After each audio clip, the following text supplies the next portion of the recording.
This is Amy Chan from CakeDecoratingSchool.com, and if you like cake decorating, you're in the right place. Thanks for checking out one of our past live sessions. If you had fun and enjoyed it, we'll hope you tune in for one of our future lives.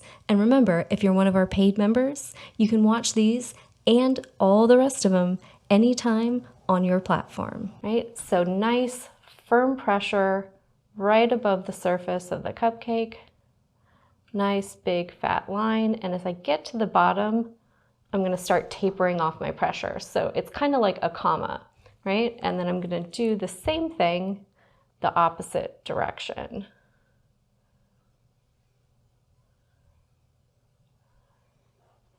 We are all using American buttercream. Right? And they don't have to be perfect. This is just to build up those ridges.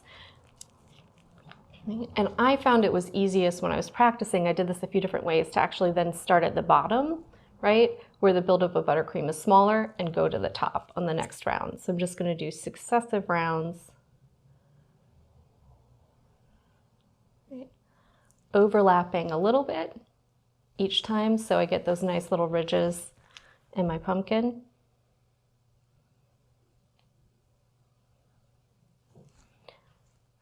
And for the final one, if I have a big opening still there, depends on the size and shape of your cupcakes, they're always a little bit different.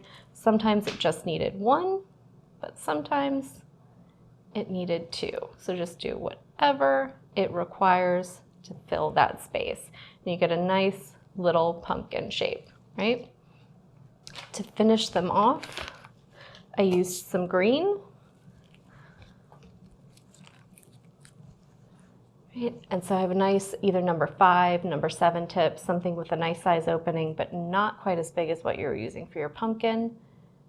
Nice fat line for a stem. And some quick little teardrop shapes at the top for the little greenery that's at the top, right? And they can even be finished like that. You don't have to go too detailed into them. I'm gonna go ahead and finish a second one, right? And then I'll do some with some vines and leaves and some with a little jack-o'-lantern face. So repeat the process, do it a little faster.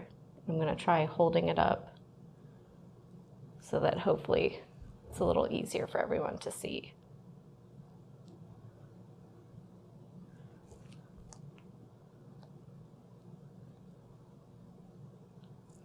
Right. So keep going.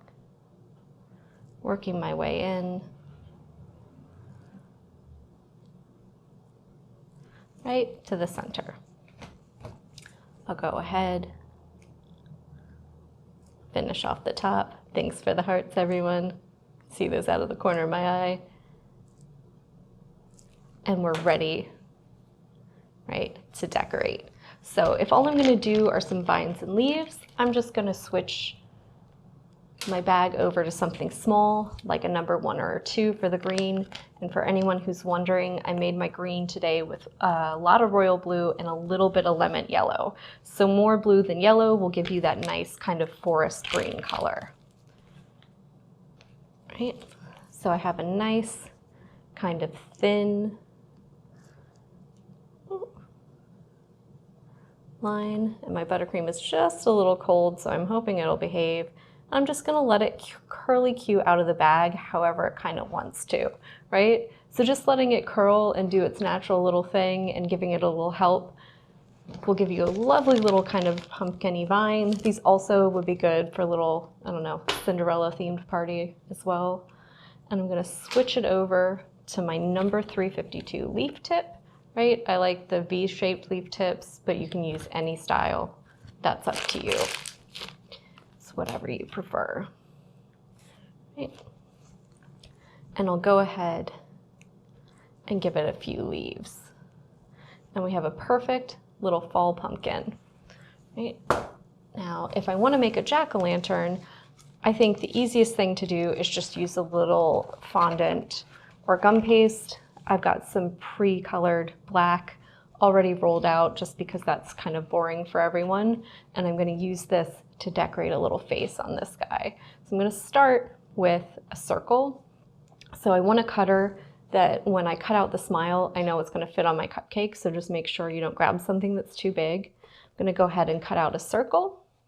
And I'm going to use that to make the mouth, right? I'm going to cut out 3 small triangles.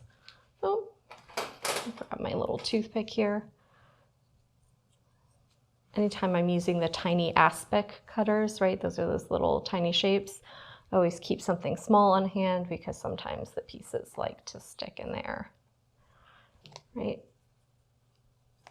And those few pieces are going to be the basis of my face. And you might be wondering how I'm going to get my mouth out of this. The first thing I'm going to do is take one of my triangles and cut it down so it's a little bit smaller than the other ones, right? That gives me 2 eyes and a nose, right? So not everything's the same size. It doesn't take up as much space. And I'm going to take my circle cutter again and imagine it's like the phases of the moon. Right now we have a whole moon. We're going to make a crescent moon out of it. So I'm just going to take it and go over about 2/3 of that and cut into it again. And that'll give me a nice smile shape.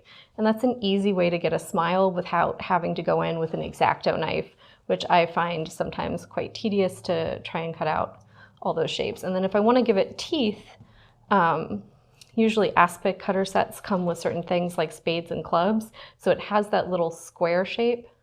Hopefully everyone can see it on the bottom. So I'm just going to use part of a cutter to cut out some little teeth, right? So I'm just lining up that little square to give it some little details. And you can go to town and give it a whole bunch, right? But you can see, maybe hold it up for everyone. Better contrast. I cut out some little shapes so he has some little teeth on there, and it'll be easier to see once we put it on here on that little orange background. So I'm going to make sure I leave enough room for all my other pieces, right? Get his little mouth on there. Nose in the center and eyes up top, right? And I did kind of classic orange and black.